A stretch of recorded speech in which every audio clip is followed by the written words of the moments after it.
Patuloy na walang awang hinahagupit ni Xu Jingming ang kanyang mga paralisadong kalaban hanggang sa namagitan si Grandmaster Zhou Qiang mula sa itaas. Binalaan siyang huminto bago siya lumampas sa isang live global broadcast. Ngunit ang aming bida ay nagkibit balikat lamang, sinasabing hindi niya mapigilan ang pagbugbog dahil ang kanyang mga kaaway ay hindi pa umaamin ng pagkatalo. Bumantong hininga si Zhou Qiang at itinuro na ang kanyang mga kalaban ay literal na hindi makapagsalita dahil ang kidlat ni Xu Jingming ay lubos na naparalisa ang kanilang mga ugat. Nang mapagtanto na baka lumampas siya, pinanood ni Xu Jingming ang mga nanginginig at lutang na mga challenger na desperadong sumusubok na makagawa ng tunog. Sinabi niya sa kanila na tumango na lamang kung gusto nilang sumuko, at ang kanyang mga takot na kalaban ay agad na marahas na tumango bilang pagsang-ayon. Nang makita ang kanilang desperadong pagsang-ayon, masayang tumalikod si Xu Jingming at hinayaan silang i-activate ang kanilang protective safety shields upang ma-eliminate. Nang malinaw na ang lahat, sinuri ni Guan ang kanyang tracker at napabulalas, itinuro na ang iskor ni Xu Jing na mahigit 43,000 puntos ay mas mataas kaysa sa pinagsamang iskor ng natitirang top 10 players. Nang tanungin niya kung saan sila pupunta, walang pakialam na iminungkahi ni Xu Jingming na maghiwalay sila upang siya ay makapanghuli ng mag-isa ngayong wala na ang mga malalaking banta. Nagpanik si Guan, pinaalalahanan siya na siya ay isang support class user lamang, ngunit ngumiti lamang siya, sinabing may lubos siyang tiwala sa kanya, at iniwan siya upang ipagtanggol ang kanyang sarili. Nagreklamo si Guan sa kanyang biglaang pag-alis, nagtataka kung paano siya mabubuhay ng mag-isa. Bumantong hininga siya, nadismaya na pinalampas niya ang pagkakataong makalapit sa kanyang gwapong junior. Samantala, hinabol ni Xu Jingming ang isang grupo ng mga higanteng baboy ramo, nakatuon ng buo sa pangangalap ng maraming ability points hanggat maaari bago matapos ang laban sa pamamagitan ng pagpapakawalan ng napakalaking strike ng kidlat upang iprito sila kaagad. Makalipas ang 3 araw, idineklara ng tagapagbalita na tapos na ang survival match at inutusan ng lahat sa labasan. Nakatayo sa ibabaw ng isang napakalaking patay na ahas, sinuri ni Xu Jingming ang kanyang panel at napansin ang kanyang napakalaking naipon na mahigit 31,000 ability points. Bumalik siya sa arena kung saan ang kanyang huling iskor na 58,214 na puntos ay kumikislap sa malaking screen habang binabati ng mga tao ang kampyon sa unang pwesto. Ang stadium ay pumutok sa nakabibinging pagpalakpak para sa Thunder Emperor. Habang sina Jiang Chukuan at ang tuwang-tuwa na si Song Chuko ay ipinagdiriwang ang kanyang tagumpay mula sa mga upuan, opisyal na idineklara ng tagapagbalita ang Magic City bilang Grand Champion, iginawad sa koponan ng S-Class battlesuits habang binigyan si Xu Jingming ng karagdagang special ring at isang Grade 6 Guardian Talisman, na ikinatuwa ni Shen Dongling sa mga gantimpala. Ibinigay niya ang kredito sa kanilang kapitan para sa tagumpay. Bagaman lihim na napagtanto ni Xu Jingming na ang kanyang naipon na ability points ay mas mahalaga kaysa sa anumang opisyal na premyo. Pagkatapos ay tinawag ng host ang Magic City sa entablado upang tanggapin ang kanilang opisyal na tropeo. Pumutok ang mga paputok sa buong stadium habang ang matagumpay na koponan ay buong pagmamalaking humakbang at sabay na itinaas ang Golden Championship Cup. Samantala, mayabang na lumapit si Lin Guang sa talunang si Xiaopeng, tinanong kung paano niya gusto ang huling resulta ng laban. Ang mapait na prinsipal ay nag-aatubiling umamin ng pagkatalo at nangakong ibibigay ang mga tinaya na S-Class at SS-Class na resources sa lalong madaling panahon. Tinanong niya kung alam na niya na si Xu Jingming ay malapit ng mag-breakthrough sa Tier 4 bago gumawa ng taya, ngunit inamin ni Ling Xuang na wala siyang ideya at nagtiwala lamang sa kanyang intuisyon.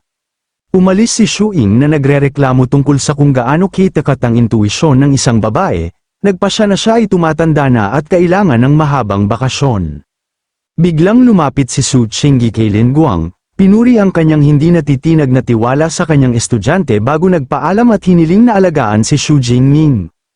Pakiramdam na ang kanyang recruitment plans ay sa wakas ay nagbubunga, nag-teleport si Su Qingyi gamit ang kanyang space magic.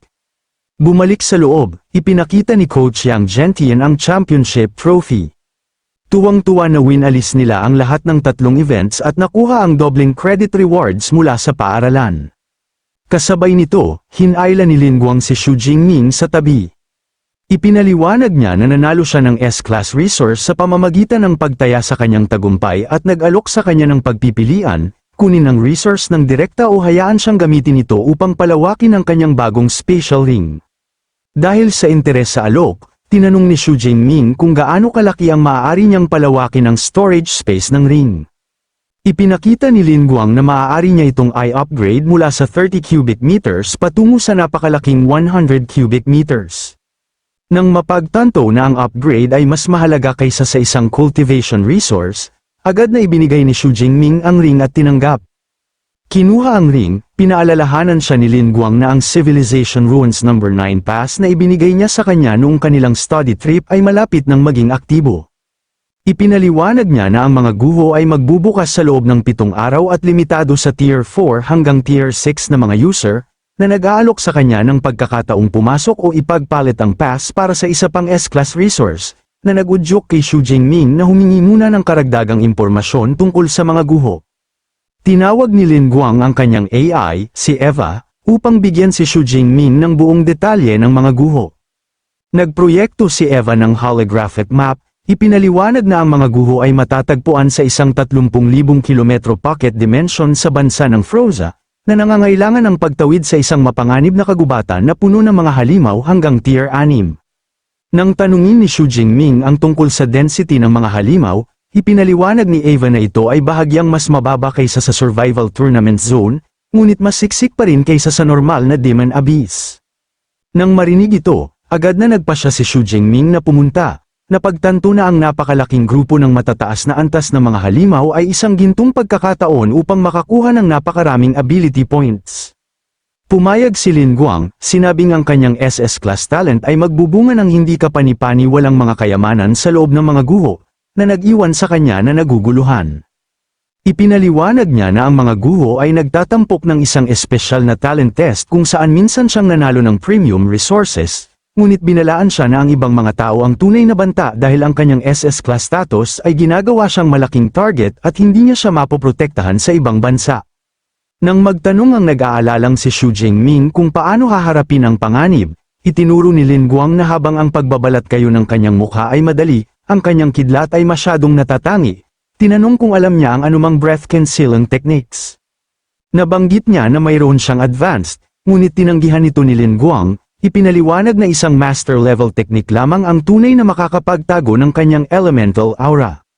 Sinamantala ang pagkakataon, binuksan ni Xu Jingming ang kanyang system at gumastos ng 1,000 ability points upang agad na i-upgrade ang kanyang breath concealing technique sa master level.